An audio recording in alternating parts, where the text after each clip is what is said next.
ईवा में आपको इंटरव्यू के लिए बुलाया गया है। वहाँ पर जाने के लिए भी मेरे पास 1 रुपया भी नहीं था। हमें होता है कि भेदभाव करते हैं माता-पिता, लेकिन कोई मारपीट हुआ है क्या?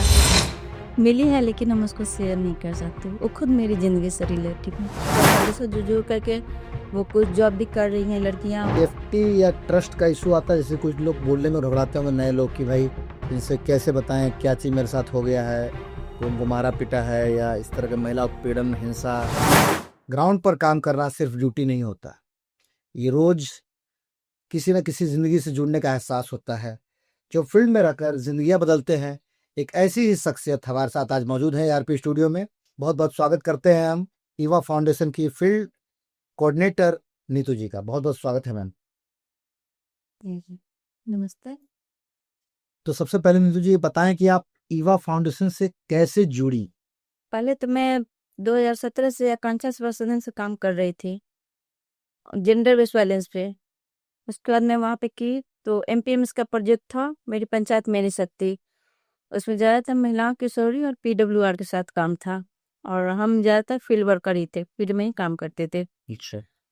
और वहाँ से उसके बाद वो प्रोजेक्ट जब ख़त्म हो गया, तब मई में प्रोजेक्ट लास्ट हुआ। उसके बाद ईवा फाउंडेशन से कोई लेटर आया मैम के लिए कि कोई हमको एक वर्कर दीजिए फील्ड का। तो मैम मुझे बुलाई और मुझे दी।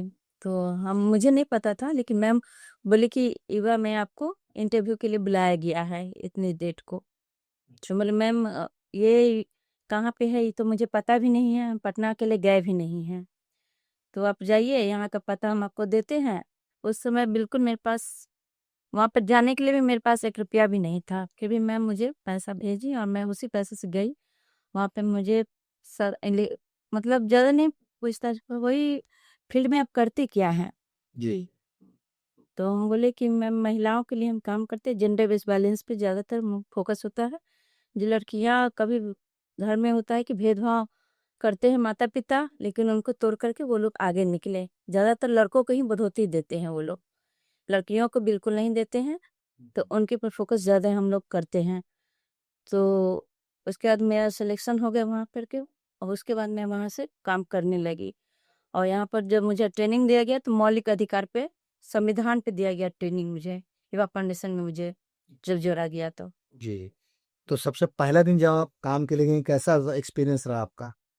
मुझे थोड़ा-सा डर भी लग रहा था, क्योंकि वहाँ पे वकीलों का देखे जब हम कि वकीलों का बहुत सारा वहाँ पे बैठे हुए वर्कर लोग हैं। चलिए, बहुत अच्छी बात। तो फील्ड में आपका नॉर्मल डे कैसा होता है? मतलब जब जाती हैं तो कैसे आप चीज़ों को सँभालती हैं कि कैसे शुरुआत की जाए? वहाँ पे पहले तो हम 2 दिन पहले, 1 दिन पहले वहाँ पे कॉल कर देते हैं। अच्छा। कॉल करके लड़कियों को बोल देते हैं कि हम इस टाइम में आएँगे। उसके बाद जब हम जाते हैं तो लड़कियाँ तो बैठी हुई नहीं रहती हैं, फिर भी मुझे मतलब बैठना पड़ता है, आधा घंटा हो जितना देर हो, बैठते लड़कियाँ हमारी जुड़ती हैं। जुड़ करके उसके बाद उसका जो मुद्दा हम लोग रखते हैं, ज़्यादातर फोकस होता है मौलिक अधिकार पे। संविधान संविधान ने हमें क्या दिया है, बिल्कुल उस पे हम लोग चर्चा करते हैं। संविधान में बहुत कुछ दिया गया, मौलिक अधिकार में 6 मौलिक अधिकार दिए गए, उन पर एक-एक करके हम चर्चा करते हैं। विस्तार से उनको बताते हैं। 1 सप्ताह में मतलब समझिए कि एक ही पे चर्चा हो पाता है, क्योंकि 10-15 फील्ड है, उसमें से सब पर तो एक ही चर्चा करेंगे, तभी तो उसमें से निकल के कोई मुद्दा आएगा। तो महीना में हम 1 बार उस पर चर्चा करते हैं और उसको निकालते हैं उस मुद्दा को। तब उसके बाद हम आगे की सोचते हैं कि आगे फिर हमको इसके बाद क्या करना है। और उसके बाद होता है कि जो चर्चा करने के बाद जब महिलाओं से पूछते हैं, महिला लोग को बिठाते हैं तो पूछते हैं क्या कि दीदी कोई केस उस है क्या? कोई कोई मारपीट हुआ है क्या? अगर कोई मारपीट हो, कोई केस हो तो आप मुझे बताइए। सब हमारे बिहार लीगल नेटवर्क के वकील डालसा में रहते हैं, वो वहाँ पे कचहरी में भी रहते हैं। आपको फ्री में वहाँ से वकील मिलेगा, और वो आपको कोई पैसा नहीं लगेगा। वहाँ पर हम खुद लेकर के आप लोग को जाएँगे, जो भी केस होगा। वो आपकी मदद करेंगे जी। हर हाल में, है ना? और हम कभी-कभी ये भी होता है कि कभी-कभी जहाँ दलित बस्ती हो, वहाँ पे हम लोग लीगल अवेयरनेस कैंप भी लगाते हैं, वहाँ पे जागरूकता भी करवाते हैं वकीलों को लेकर के। अच्छा, अच्छा। हम हर जगह-जगह पे। तो कोई एक ऐसा इंसिडेंस जो आज भी आपका दिल में बसा हो, आज भी आपके दिल में ज़िंदा हो, कुछ ऐसी घटना कोई जो मिली होगी 10 सालों में? मिली है, लेकिन हम उसको शेयर नहीं कर सकते। वो खुद मेरी ज़िंदगी से रिलेटिव है, इसमें। हाल फिलहाल की केस है, वो भी ज़्यादा दिन की नहीं है, 2-3 दिन की ही है, इसलिए नहीं उसको शेयर नहीं कर सकते। वो आपने जैसे आप बता रहे हैं, देखिए आपका खुद का कुछ ऐसा कुछ केस तो नहीं, जैसे कि होता है ना। हाँ, वो मेरे खुद ज़िंदगी से रिलेटिव केस है। आपके काम से लोगों की लाइफ में क्या-क्या बदलाव आया है? आपको क्या लगता है? कुछ लोगों की ज़िंदगियाँ बदली हुई है, कुछ सुधार हुआ है या कुछ ऐसा कुछ मुद्दा आप बताइए? जी, हमारी लड़कियाँ हैं, जो जुड़ कर के आगे बढ़ी हैं, वो आगे इस युवा फाउंडेशन से जुड़ करके वो कुछ जॉब भी कर रही हैं लड़कियां अपने आप को, स्कूल भी पढ़ा रही हैं, 2-3 लड़कियां स्कूल पढ़ा रही हैं, ट्यूशन पढ़ा रही हैं, जो कि पहले नहीं करती थी वो लोग सिर्फ घर में ही बैठी रहती थी और कोई काम भी नहीं करती थी। अब इधर हम फील्ड देख रहे हैं कि मेरा 2-3 लड़की है जो ऐसा आगे बढ़ चुकी है, वो इस संस्था से जुड़ करके। तो आप फिलहाल अभी 3 पंचायत जैसा आपने बताया था, जी, कितने पंचायत में काम कर रही हैं अभी? अभी हम 15 पंचायत में काम कर रहे हैं। 15 जी, और 3 ब्लॉक में। 3 ब्लॉक में, कौन-कौन से ब्लॉक में? कुढ़नी, मुसहरी और मरवन। अच्छा, 3 ब्लॉक और उसके अंदर जो 15 पंचायत है, उस पे आप काम कर रही हैं।